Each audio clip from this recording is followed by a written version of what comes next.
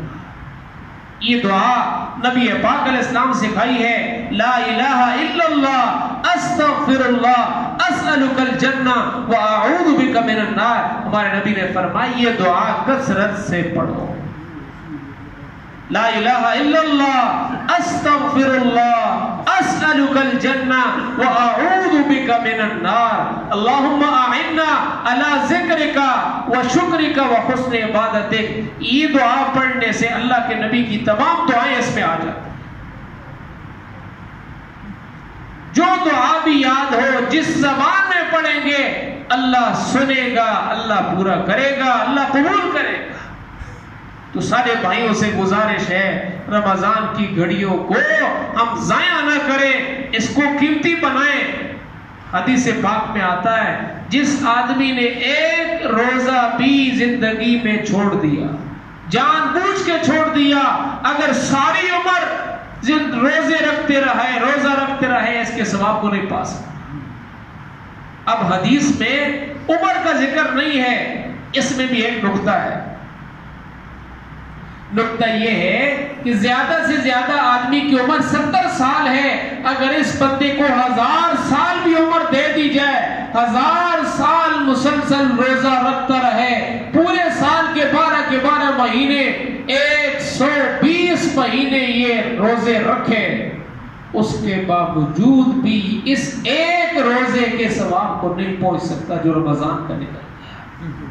تو غفلت کی حالت میں جو روزے نہیں رکھے اس پہ ہم توبہ کریں. اور کل آ رہا ہے، آج اگر ہم دنیا میں پیاس کو برداشت کریں گے اللہ قبر اور جہنم کی پیاس سے ہم سب کو بچائے گا. آج دنیا میں بھوک کو برداشت کریں گے اللہ کو راضی کرنے کے لیے اللہ جہنم کی بھوک سے بچائے گا. آج اگر ہم دنیا میں تھوڑے سے ٹائم کے لیے 12-13 گھنٹے کے لیے اللہ کو راضی کرنے کے لیے نظر کی حفاظت کریں گے، کان کی حفاظت کریں گے، زبان کی حفاظت کریں گے، اپنے پیٹ میں حرام لقمہ ڈالنے سے اللہ کو راضی کرنے کے لیے حفاظت کریں گے، جب شام کا وقت ہوگا اللہ ہمیں دیکھ کر فرشتوں پہ فخر کریں گے، دیکھو میرا بندہ، میری بندی مجھے راضی کرنے کے لیے بھوک کو برداشت کر رہا ہے، پیاس کو برداشت کر رہا ہے. اللہ پاک ہم سب کو ان ساری باتوں پر عمل کرنے کی توفیق نصیب فرمائے. وآخر دعوانا ان الحمدللہ رب العالمین. سنتے پڑھ لیں، ان سے پہلے ایک چھوٹی سی بات کرنی ہے. ایسے ہے کہ ہمارے جو ضلعی انتظامیہ وہ ہماری خیرخواہ ہے، یعنی ہم اپنے علماء کے پیچھے چلیں، لیکن جو چیزیں دنیا دار الاسباب ہے، اسباب کے دائرے میں ہم پوری احتیاط کریں. یعنی مسجد میں آئیں نماز پڑھنے کے لیے، لیکن ہاتھ وغیرہ دھو کر آئیں، دعا پڑھ کے. دیکھو ساری دعائیں سب کو نہیں آتی ہیں. بسم اللہ الذی لا یضر مع اسمہ شیء فی الارض ولا فی السماء وہو السمیع العلیم. ہر بندے کو یہ دعا آنی چاہیے. بہت بڑا ایک ہتھیار ہے، سب سے بڑا ہتھیار ہمارا دعائی نہیں بلکہ نبی علیہ السلام کی زبان مبارک سے نکلی ہوئی چیز ہے. ہمارے پیارے نبی نے بتایا جب تم نے یہ دعا پڑھ لی شام تک تمہیں موت کے علاوہ کوئی چیز نقصان نہیں دے سکتی، کیونکہ موت تو وقت پہ آئے گی، ٹل نہیں سکتی، ایک وقت مقرر ہے. لیکن موت کے علاوہ جو درندہ ہے، جو دشمن ہے، جو سانپ بچھو ہے، جو موذی مرض ہے، ہر قسم کی چیز سے اللہ حفاظت فرمائیں گے اس دعا کی برکت سے. ایک تو ہم دعا پڑھ کے مسجد میں آئیں، اور دوسرے جو انتظامیہ کی طرف سے ہمیں جو ہدایات دی جا رہی ہیں ہم حد الوسع کوشش کریں کہ ان کے مطابق ہم عمل کریں. اللہ پاک عمل کرنے کی توفیق نصیب فرمائے. ہم سارے بھائی انتظامیہ کے ساتھ تعاون کریں, ان کی بات ماننے میں ہماری بہتری ہے. سنتے پڑھ لیجیے.